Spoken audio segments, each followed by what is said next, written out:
Guys, it's Radiant, and today's video is on the Siege.Frostreach Keep. We got me recording the offensive perspective and my friend Unholy recording the defensive perspective. Make sure you subscribe to his channel. I'll leave a link to that in the description. And now we're going to slow it down. So I'm going to show you that there's an arrow cart at the leap spot, holding control on my keyboard to see it. There it is right there. And then I'm still going to hold control on my keyboard all the way through. And there's going to be two arrow carts above the hallway spot. I'm going to see them right there. So I'm going to take a left because I want to take out the leap spot arrow cart first. That's the one that can immediately reach some of my Zerglings. It's the closest to me. So I'm going to take a left, and you can see on his screen, he's not going to be able to reach where I'm about to place my counter arrow cart. I'm going to place it right over here. I've got my max vertical camera, max field of view, so I can reach it and see his siege as easy as possible. And that camera will stay the same when I man an arrow cart. So I'm going to spam out skill 1 on his arrow cart. You can see that I didn't target his arrow cart, but I can still know when I've taken it out because I get a plus 15 world experience when I take out any siege. So that's what I'm looking for to see when I've taken out his arrow cart. And you can see it might be a little tricky seeing that I'm alternating between his perspective and mine, but you'll notice that I'm not skipping anything. So if you look at the score ticker at the top of the screen, that's how I knew which parts to exit out of and how to keep it so I'm not skipping any time. So I'm not going to go straight to the gate because he has arrow carts above the hallway. I've taken out the leaf spot arrow cart.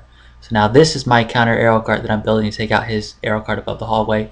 He's got a second buddy defending with him also above the hallway.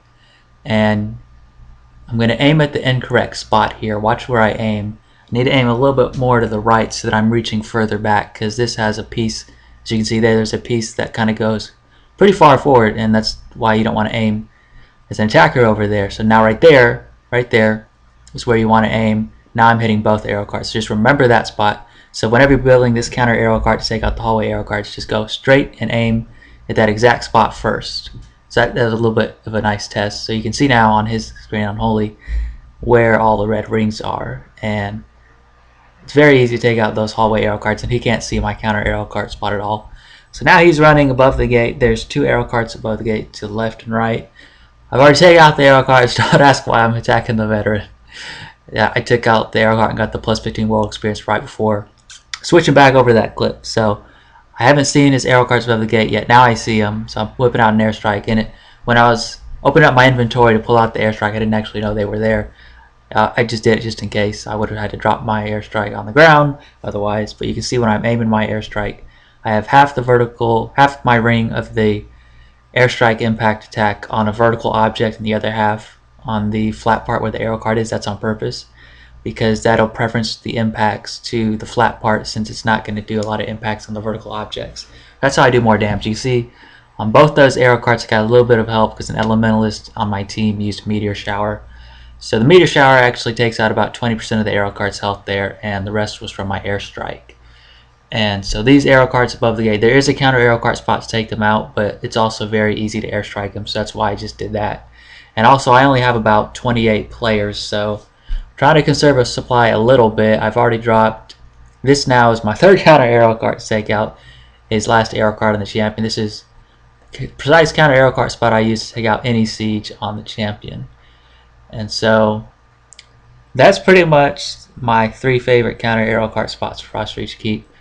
Remember, you got to have the max vertical camera, max field of view so you can see the siege, and then you build the counter arrow carts to take them out. You obviously need your counter arrow cart to be out of sight of the enemy before you take it out. You notice when I was taking out their arrow carts, I took them out in the order that they could reach me. It's the leap spot first, and the hallway spot, then above the gate, then on the champion. So if I would instead go straight to the gate, then what would have happened would be all those arrow carts could reach me, and it'd be tough to build a counter because so many different arrow carts can reach me that I would have to account for. So before rushing in, I took them out in the order that they can reach me. And so when I was building my first counter arrow cart to take out the leap spot, I only had to build a counter arrow cart where that leap spot couldn't reach me. I took the rest of the arrow carts out of play. Then after that one was taken out, I went for the hallway spot. Again, I took the rest of the arrow carts out of play because I didn't go forward to where the rest of them were. I stayed back to where only that one could reach me. So as I was thinking of where I want to build my counter arrow cart, I only have to account for that one. And those counter arrow cart spots, just memorize them. You can always use them, they always work. So I already knew about those counter arrow cart spots, so I didn't have to just come with it on the spot. But getting to the end of this video, I just wanted to show you guys a supply info to show you my number count. I'll get 22 people on this supply info, and there's about 5 or 6 more running in, so it's about 28 players. Anyways, hope you guys enjoyed the video, and thanks for watching.